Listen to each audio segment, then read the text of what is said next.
ও বন্ধু, তুমি শুনতে কি পাও? 8 নম্বরের প্রশ্নের উত্তর কেমন ভাবে লিখতে হয় তুমি কি জানতে চাও? তাহলে জেনে নাও। দেখো, আমাদের ফার্স্ট সেমেটিভ হোক, সেকেন্ড সেমেটিভ হোক, ফাইনাল হোক বা টেস্ট হোক, সমস্ত ক্ষেত্রেই কিন্তু ইতিহাসের 8 নম্বরের প্রশ্ন আসবেই আসবে। ঠিক আছে? তো আমাদের এই 8 নম্বরের প্রশ্নের উত্তর কেমন ভাবে লিখতে হয় সেটা একটু ভালোভাবে জেনে নেওয়া প্রয়োজন। এই 8 নম্বরের প্রশ্ন বন্ধুরা থাকে কটা? যেই পরীক্ষা হোক, থাকে আমাদের 3টে। লিখতে হয় কটা? একটা। সেকেন্ড সেমেটিভের জন্য তো আমরা খুব ভালোভাবেই বুঝতে পারবো যে কোন কোন অধ্যায় পড়লে এই প্রশ্ন কমন পাবো, কারণ আমাদের 3টে অধ্যায় পরীক্ষা থেকে আসে। 3টে অধ্যায় থেকেই প্রশ্ন আসবে, যে কোনো দুটো অধ্যায় ভালো করে পড়ে গেলেই হলো। কিন্তু মেন বিষয় হচ্ছে টেস্ট পরীক্ষা এবং ফাইনাল পরীক্ষা। সেখান থেকে যদি প্রশ্ন আনকমন পড়ে যায় তাহলে কি করবে? এবার এই ভাবনা চিন্তায় অনেকেই জীবনযাপন করছো, যে তোমরা অনেকেই ভাবছো যে 3-4 পাতা লিখলে নাকি 8-8 পেয়ে যাব, 5-6 পাতা লিখলে নাকি 8-8 পেয়ে যাব। আরে বন্ধু, তুমি ভালো করে আগে স্ট্র্যাটেজি বোঝো, তারপরে তুমি 4-5 পাতা লিখবে না হয়। চলো তোমাদের আজকে বুঝিয়ে দিই এই 8 নম্বরের একটা প্রশ্ন লেখার জন্য তোমাদের কি স্ট্র্যাটেজি ফলো করতে হবে, তোমাদের কেমন ভাবে লিখতে হবে, তোমাদের নোটটাকে কেমন ভাবে সাজাতে হবে। এইগুলো জানতে অবশ্যই প্রথম থেকে শেষ পর্যন্ত ভিডিওটাতে থাকবে, পুরোটা ক্লিয়ার হয়ে যাবে। নতুন হয়ে থাকলে অবশ্যই চ্যানেলটিকে সাবস্ক্রাইব করে দিও। ভিডিওটা ভালো লাগলে অবশ্যই লাইক, শেয়ার, কমেন্ট করতে একেবারেই ভুলো না।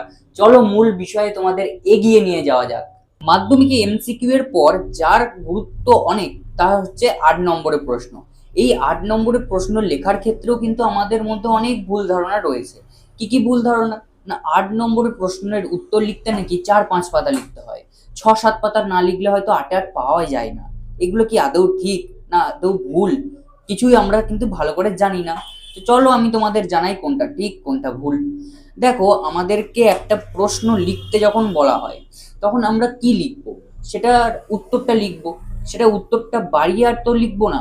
যেটা বিষয়বস্তু, ধরো নীল বিদ্রোহের কারণ দিয়েছে, তুমি নীল বিদ্রোহের কারণই লিখবে, সাঁওতাল বিদ্রোহের কারণ লিখে দেবে না। তাই তো।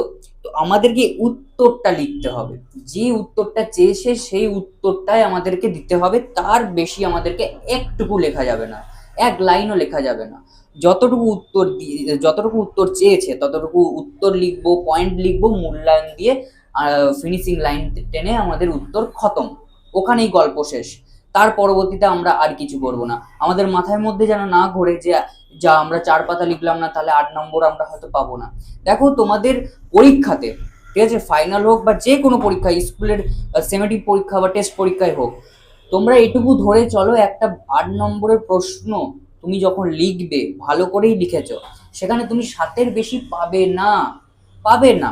এবার হ্যাঁ, তুমি যদি খুব ভালোভাবে লিখেছো, সেটা 4-5 পাতা নয়, তুমি যদি একেবারে বিষয়বস্তুটা ভালোভাবে তুলেছো, তুমি যদি খুব ভালোভাবে লিখেছো, পয়েন্টগুলোকে লিখেছো, তুমি যদি হাতের লেখা ভালো করে করেছো, হয়তো 7.5 থেকে 8-এর মধ্যে যেতে পারে। তবে সেটাও অনেক স্কুল দেয় না। এবার সেটার পেছনেও আমি তোমাদের কারণ বলে দেবো কেন দেন না স্কুলের স্যার ম্যাডামরা। এবার দেখো, তোমাদের মনে প্রশ্ন আসতে পারে যে দাদা, তাহলে যারা যে র্যাঙ্ক করছে, যারা 100-তে 100 পাচ্ছে ইতিহাসে, তাহলে তারা কি করে পাচ্ছে? অবশ্যই তারা পাচ্ছে, তারা 8-8 পাচ্ছে, তারা 8-8 পাওয়ার মতো লিখছে। তারা তোমাদের মতো 8 পাতা 9 পাতা করে লেখে না।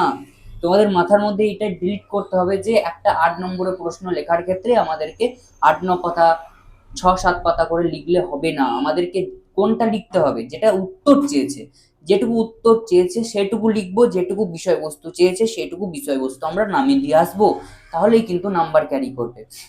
এবার তাহলে দাদা, স্কুলের স্যার ম্যাডামরা কেন আমাদেরকে নাম্বার দেন না ভালো করে? আমাদেরকে যদি দেখি আমরা 7 নম্বর পাওয়ার যেখানে যোগ্য ছিলাম, সেখানে হয়তো 6 নাম্বার আমাদের দিয়ে দিয়েছে, এটা কেন? দেখো, এর পেছনেও কিন্তু একটা কারণ রয়েছে, সেটা ভালো কারণই রয়েছে। দেখো, স্কুলের স্যার ম্যাডামরা তোমাদেরকে চাই ভালো, যাতে তোমরা আরো ভালোভাবে পড়ো, আরো ভালোভাবে কোশ্চেন অ্যান্সার গুলোকে ভালোভাবে অ্যাটেন্ড করো।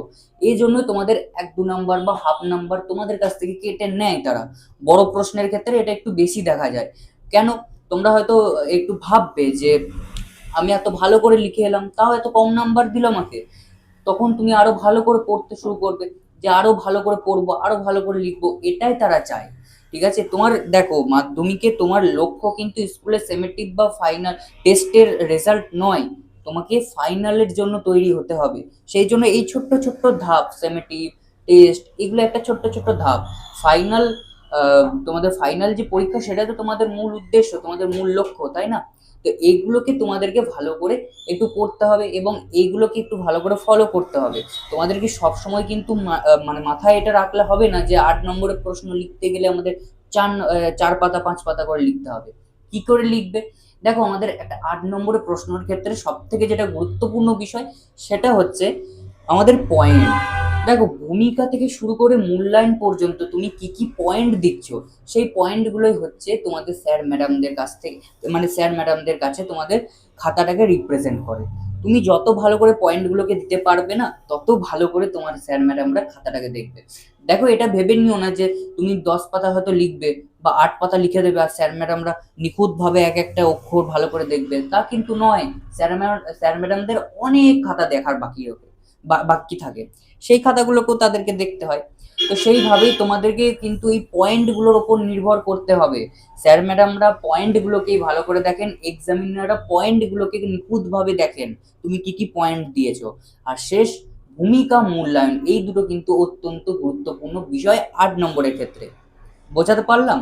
এটুকু ডিলিট করে দাও যে 8 নম্বরের ক্ষেত্রে বড় বড় করে লিখতে হয়, 4 পাতা 5 পাতা এরকম ভাবে লিখতে হয় না, একেবারেই না। 8 নম্বরের ক্ষেত্রে তুমি যত ভালো করে প্রশ্নটাকে সাজাবে তত ভালো করে কিন্তু প্রশ্ন উত্তরের নাম্বার পাওয়ার আরো সম্ভাবনা বেড়ে যায়। আর দেখো, স্কুলের নাম্বারের ক্ষেত্রে তুমি রিগ্রেট হয়েও না।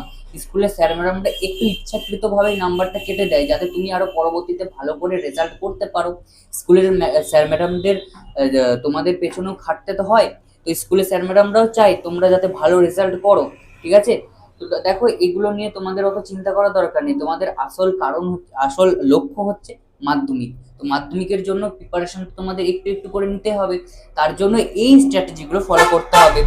বা শুধু পড়ে গেলাম আর মুখস্থ করলাম আর লিখে দিলাম, যা বইয়ে লেখা রয়েছে সব প্রিন্ট করে দিলাম, ঠিক আছে? ওরকম করলে হবে না। একেবারে বুঝতে হবে, নিখুঁতভাবে তোমাদের উত্তর লিখতে হবে। প্রশ্নগুলোকে ভালো করে পড়ো, তারপরে ভাবনা চিন্তা করো যে কোন কোন পয়েন্টগুলো এই প্রশ্নের ক্ষেত্রে হবে। যদি আনকমন প্রশ্ন পড়ে, পয়েন্টগুলোকে ভালো করে ভাবো কি কি পয়েন্ট দিলে ভালো হয়। ভূমিকাটা ভালো অ্যাট্রাকটিভ ভূমিকা দাও, মূল্যায়নটা ভালো মূল্যায়ন দাও। ও যে লিখে যা যা লিখেছো সেগুলো মূল্যায়নে ছোট্ট ছোট্ট করে লিখে দাও, তাহলে কিন্তু কমপ্লিট তোমার একটা ভালো নোট। আর এই নোটের প্রতি তুমি 7 থেকে 7.5 অবশ্যই তুলতে পারবে। এগুলো এখন থেকে প্র্যাকটিস করো বাড়িতে।